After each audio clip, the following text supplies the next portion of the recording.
Some deaths are accidents. This one was a choice, 100 small choices. There are places where the weather does not merely change, it hunts, where the air strips warmth faster than the body can replace it, where every gust steals strength, every exposed ridge narrows the options, and every minute spent convincing yourself to keep going quietly closes another escape route. The mountain does not care how strong you are, how experienced you are, or how many summits you have already conquered. It only cares whether you arrived on the wrong day. By the time you realize the conditions have become unsurvivable, your judgment may already belong to the cold. The decision that kills you rarely feels like a decision at all. It feels like the next logical step. It feels like almost there. It feels, right up until it doesn't, like something you can still control. These are the warnings they ignored. This is preventable. A climber who believed she was ready. Her name was Ekaterina Matrosova. Friends called her Kate. She was 32 years old, born in Russia, living in New York City, working as a vice president at a financial firm. On paper, she was the opposite of the reckless amateur this channel usually buries. She was not a tourist who wandered past a trailhead sign. She was not someone chasing a photograph for an audience that would never know her name. She was a serious athlete, and she trained like one. She ran marathons, the kind of discipline that requires months of accumulated mileage and an intimate understanding of her own body's limits. She held a black belt in judo, a sport that demands not just physical conditioning, but the ability to stay calm and think clearly while under direct physical stress. A skill that, in theory, should have served her well on an exposed ridge in a 100-mile-an-hour wind. She had already stood on the summit of Denali, North America's highest peak, a mountain that kills climbers every single year through the same combination of cold, wind, and human decision-making that this story is about to walk through. She had already stood on the summit of Kilimanjaro. She was not collecting these summits for social media validation. She was training, deliberately and methodically, toward an eventual attempt on Everest, the kind of long-term goal that requires years of calculated risk management, not impulsive bravado. This context matters because it removes the easiest explanation available to anyone watching a story like this unfold. It would be simple to say she did not understand the danger. It would be simple to say she was inexperienced or overconfident in a way that came from never having faced real consequences before. Neither of those things was true. She did not stumble into the mountains unprepared. She arrived with gear suited for extreme cold. She arrived with conditioning most weekend hikers would envy. She arrived with a resume that on any ordinary day would have been more than sufficient. That is what makes this case different from so many others told on this channel. This was not ignorance meeting consequence for the first time. This was a competent, capable, physically formidable athlete who made a series of decisions that, one by one, felt defensible in the moment, and together became fatal. There was no single reckless act to point to. There was a pattern. Patterns are harder to see from the inside than a single bad choice, and that is precisely why they are more dangerous. On February 1st, 2015, Kate set out to complete a demanding solo winter traverse across 4 summits of New Hampshire's presidential range: Mount Madison, Mount Adams, Mount Jefferson, and Mount Washington. It was meant to be a single-day training exercise, a rehearsal in miniature for the kind of extreme endurance and cold weather navigation that a future Everest attempt would eventually demand. It was difficult, it was ambitious, it was on a mountain in fair conditions, well within the range of what an athlete of her caliber might reasonably attempt. But there is a phrase that recurs again and again in stories told on this channel, and it belongs here too. The mountain does not grade on a curve for who is standing on it. It does not adjust its forecast based on resume. Kate's plan was sound for 100 different days. February 1st, 2015 was not one of them. For Ekaterina Matrosova, her solo winter traverse would be her last. She did not enter the mountains unprepared, but she entered them on one of the worst days imaginable. And preparation, however thorough, is not the same thing as immunity. America's most dangerous weather. To understand what killed Kate Matrosova, you have to understand where she was standing, because the mountain itself is the second character in the story, and it is not a passive backdrop. It is the reason this particular case gets studied in mountaineering courses decades later. Mount Washington rises just 6,288 feet above sea level. By elevation alone, that number sounds almost unremarkable. Compare it to Denali's 20,310 feet, or the towering giants of the Himalayas, and Mount Washington looks like a modest regional peak, the kind of summit a strong hiker might knock out on an aggressive day trip in summer. The elevation number is a lie, or at least a dangerous incompleteness. Mount Washington does not need altitude to kill. It has something worse, a geography that turns it into a collision point for weather systems that, almost anywhere else on the continent, would have no business meeting at all. Atlantic storm tracks converge here, funneling moisture and instability up the eastern seaboard directly into the White Mountains. Arctic air masses drop down from Canada and slam into the range with almost no buffer to slow them. And the summit itself sits largely exposed above treeline, a landscape of bare rock and ice with nothing. No forest, no windbreak, no natural shelter of any kind to interrupt the wind once it arrives. The trees give out at a lower elevation here than almost anywhere comparable in the country, which means climbers spend a disproportionate amount of any presidential range traverse fully exposed, with nowhere to hide if conditions turn. The result has earned Mount Washington a nickname among meteorologists and mountaineers alike, home of the world's worst weather. That is not a marketing phrase invented for tourists. It is a documented, measured reputation, built over nearly a century of recorded extremes, including wind speeds among the highest ever reliably measured at a surface weather station anywhere on Earth. People who have never set foot on the mountain still know its name, because its weather has written itself into the history of the sport. On February 1st, the forecast from the Mount Washington Observatory was not ambiguous.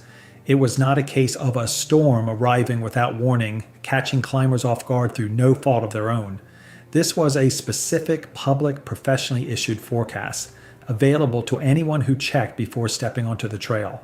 And Kate, by every account of her preparation, was the kind of climber who checked. Temperatures were expected to fall to roughly negative 20 degrees Fahrenheit. Sustained winds were forecast near 100 miles per hour. Winds strong enough to physically knock a person off their feet. Strong enough to make forward movement on an open ridge a matter of fighting for every step. Gusts were expected to approach 125 miles per hour, hurricane force by any classification, capable of turning loose snow and ice into airborne projectiles. Combined with the ambient cold, wind chills were projected to fall well below negative 50 degrees Fahrenheit, a number at which exposed skin can develop frostbite in a matter of minutes, and at which the margin between manageable discomfort and life-threatening exposure collapses almost entirely. At those wind speeds above treeline, there is no such thing as shelter. There is no boulder large enough, no depression in the rock deep enough to meaningfully block wind moving that fast. There is only exposure and the amount of time a body can tolerate it before the cold begins winning the argument. The mountain does not ambush anyone on a day like that. It announces itself, loudly, in advance. In numbers any climber could read on a forecast page before ever lacing up a boot. The mountain had already told everyone exactly what it intended to do that day. The only question left was whether Kate would listen. And if she read the forecast as her preparation strongly suggests she did, the question becomes darker still, whether she believed even briefly that it was written for someone less capable than her. 100 small choices.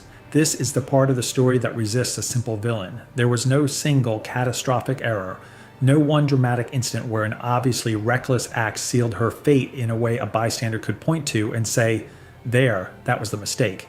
Instead, there was a chain, a sequence of individually explainable decisions that, stacked together, systematically dismantled every layer of protection she had going into the day. The first choice was the day itself. Kate looked at a forecast promising hurricane-force wind and temperatures cold enough to cause frostbite on exposed skin within minutes, and she chose to climb anyway, not because she failed to see the danger. She was too experienced, too meticulous in her preparation to have simply missed it. She likely believed, as so many accomplished athletes eventually come to believe, that her preparation, her fitness, her prior summits on far higher and far colder mountains gave her enough margin to absorb what this particular mountain was threatening. That belief was the first crack in the foundation, and it is the same crack that appears, in different forms, at the start of almost every story told on this channel. Competence is not the same thing as invulnerability, but it is remarkably easy to confuse the two, especially for someone who has never yet been proven wrong. The second choice was scope. Rather than choosing a shorter, lower risk objective given the conditions, a single peak, a route with an early bailout option, a day close to tree line where retreat would remain simple, she committed to an ambitious 4-peak traverse, Madison, Adams, Jefferson, and Washington in a single continuous push. A longer route means more hours exposed above tree line. More hours exposed means more cumulative wind chill exposure, more cumulative fatigue, and more opportunities for the weather to find the one gap in her preparation that mattered. Every additional mile on a day like that is not neutral. It is additional debt borrowed against a body that is losing heat faster than it can be replaced. The third choice, and perhaps the most consequential of all, was solitude. Kate climbed alone. There was no partner to notice when her pace began to slow in a way that wasn't just fatigue. No one to hear the first signs of confusion creeping into her voice or her decision-making. No second set of eyes to catch what she could no longer catch in herself, because that is the particular cruelty of hypothermia. It degrades the very faculty a person would need to recognize that something is wrong. Winter mountaineering above tree line is unforgiving specifically because judgment fails before strength does. A climber can still be physically capable of walking and still be making decisions that will kill them, because the part of the brain responsible for evaluating risks is the part the cold reaches first. A partner exists in part precisely to be that outside perspective, the person who says turn around when the climber themselves can no longer reliably make that call. Kate had no one to say it. The fourth choice was the quietest, and in many ways the deadliest. The decision to keep going as conditions worsen, rather than treating deterioration itself as a trigger to turn back. Investigators later reviewing her phone found unread weather alerts, warnings that had been pushed to her device as the storm intensified through the day. They found messages from her fiancé, sent as conditions on the mountain grew worse, expressing concern, checking in, urging caution, messages that never altered the day's plan, not because she ignored them out of stubbornness, but because by the time those messages arrived, the trip already had its own momentum. And momentum on a mountain is dangerous currency. It spends itself in exactly the moments when spending it costs the most. Mountaineering author Tai Gan, who later studied this case in exhaustive detail, described a psychological pattern he called dysfunctional momentum. Every hour a climber has already invested in a route makes turning back feel more costly, not because the actual math of risk and reward has changed, but because sunk effort creates a kind of gravitational pull all its own. Climbers begin to weigh the hours already spent instead of the hours still required to reach safety. Turning back starts to feel psychologically like failure, like wasted effort, like conceding to a mountain that hasn't beaten them yet, even when turning back is, by every objective measure, the only rational option remaining. That gravity does not announce itself with a warning bell. It simply accumulates decision by decision, invisible from the inside, until retreat feels almost unthinkable at the exact moment it is most necessary. None of these four choices, examined in isolation, looks insane. Plenty of experienced climbers have gone alone and come home to tell the story. Plenty have pushed through worsening weather and made it out, chalking the experience up afterward to grit, to toughness, to a story worth telling at a dinner party. That is precisely what makes this pattern so dangerous. It rarely looks reckless in the moment it is happening. It only looks reckless in hindsight, once the outcome has already been decided by a mountain that was never going to negotiate. Together, these choices did something simple, cumulative, and irreversible. They erased her margin, one decision at a time. Every one of them, taken alone, was survivable, and had likely been survived before, by her or by others. Combined, on this particular day, against this particular forecast, they left nothing standing between Cape Matrosova and a mountain that had already promised in plain numbers exactly what it would do to anyone still exposed on its slopes. The mountain did not need a dramatic mistake. It only needed enough time for the cold to begin making decisions on her behalf. When the cold starts thinking for you, hypothermia does not begin with collapse. It begins with a quiet internal negotiation the body has with itself. one the conscious mind is rarely equipped to overhear until it is already losing. As core temperature drops, the body makes a calculated trade to protect what matters most. Blood vessels at the extremities constrict, pulling blood away from the hands, feet, and skin, concentrating what warmth remains around the vital organs at the body's core: heart, lungs, brain. It is an ancient survival mechanism, inherited from a body that evolved to prioritize the organs it cannot live without, but it comes at a cost. The hands lose dexterity first. Fine motor tasks that would normally take seconds, zipping a jacket, adjusting a strap, operating a buckle, unclipping a carabiner with fingers that no longer respond the way they should, become slow, frustrating, sometimes impossible. In howling wind, at sustained speeds approaching 100 miles an hour, every extra second spent exposed and fumbling matters. There is no pausing to warm up. There is only the wind continuing. The wind itself accelerates the entire process.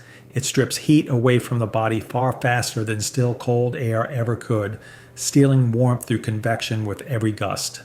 And if the climber has been exerting hard enough to sweat, which any strenuous multi-summit traverse guarantees, that moisture becomes another liability the moment movement slows and the body begins to cool from the inside out.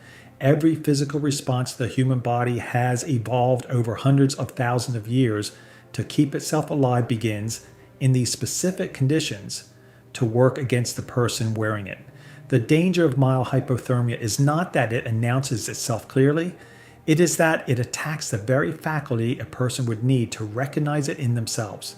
Thinking slows almost imperceptibly at first. Decisions that should be obvious. Turn around now, seek any available shelter, prioritize survival over the summit, radio for help while communication is still possible. Become harder and harder to reach, buried under a fog the climber cannot feel forming. Situational awareness narrows, like a camera lens slowly closing. The climber may feel merely tired, merely cold, merely behind schedule, not in danger.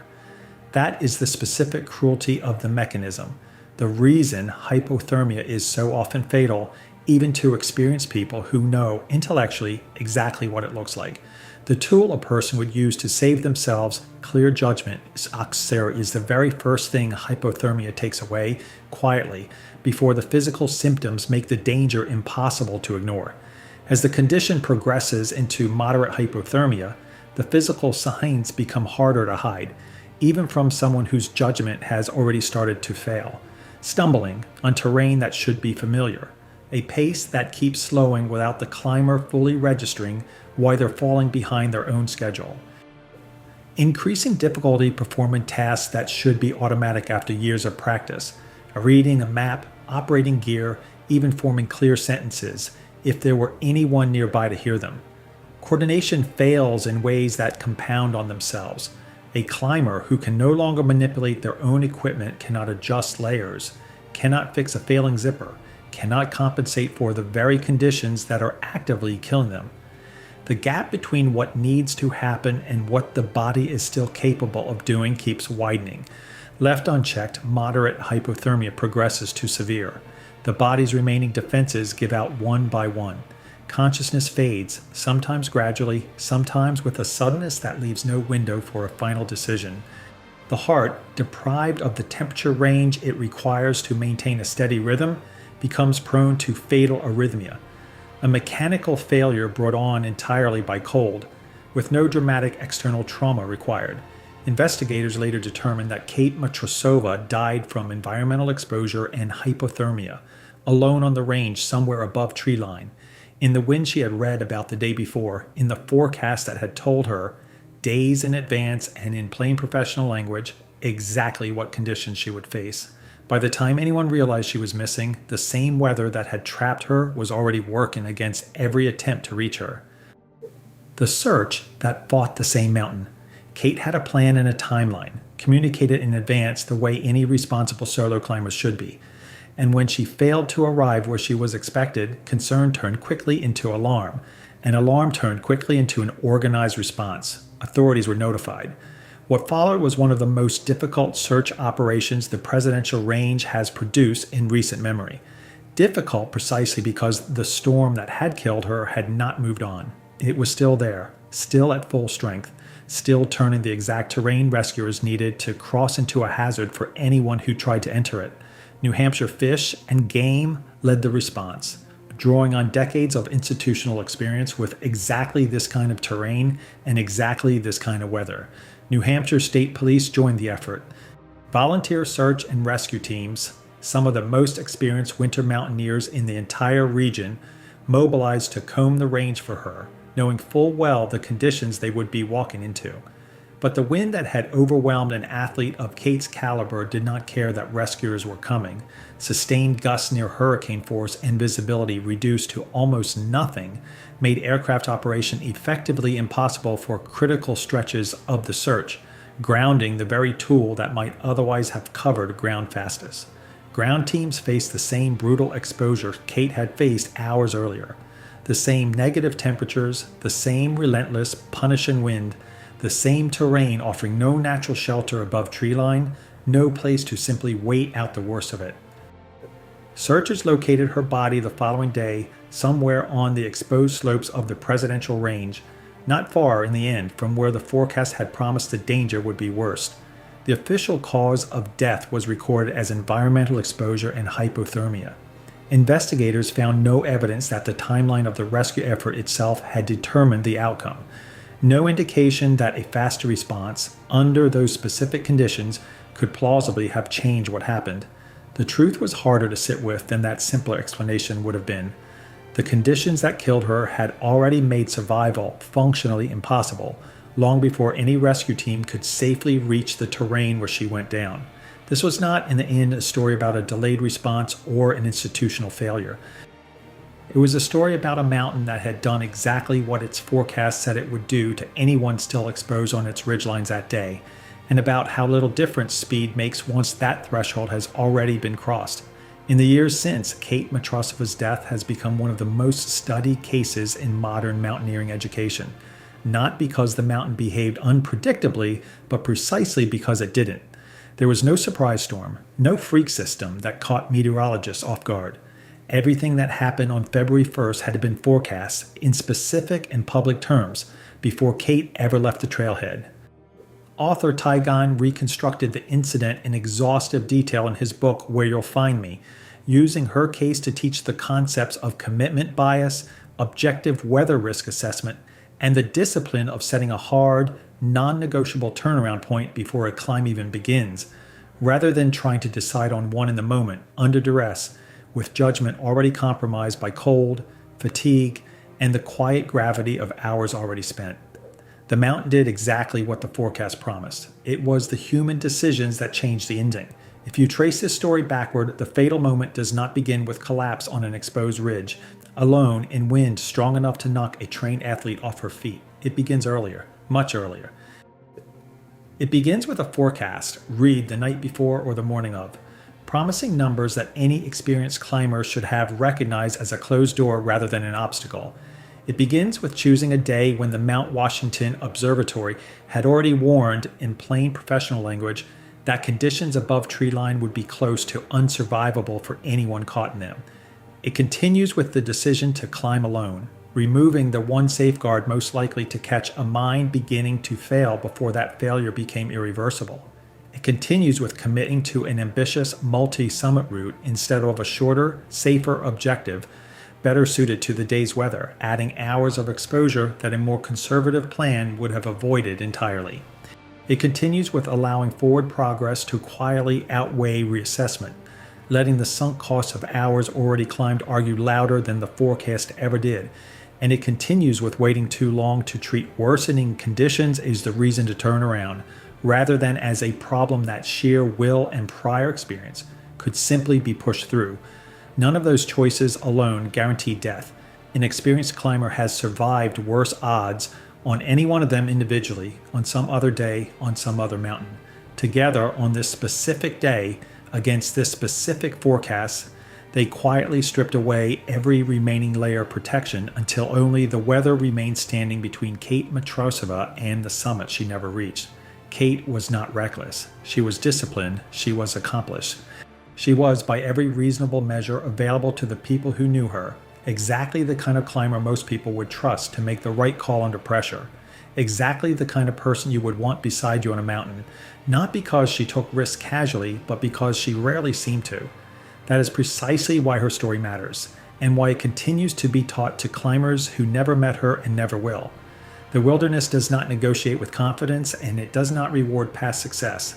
It does not remember Denali or Kilimanjaro once you are standing on its ridgeline in a storm it has already announced. It only measures whether today's decisions match today's conditions.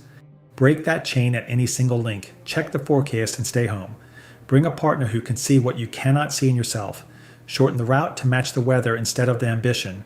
Turn back at the first real warning sign instead of the last. And this becomes an unremarkable, forgotten training day instead of a case study taught in a documentary years later.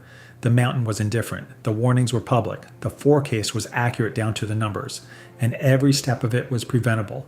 If you've made it this far, consider subscribing. It might be the cheapest piece of survival gear you ever pick up. Want more preventable? These stories are next. Thank you for watching.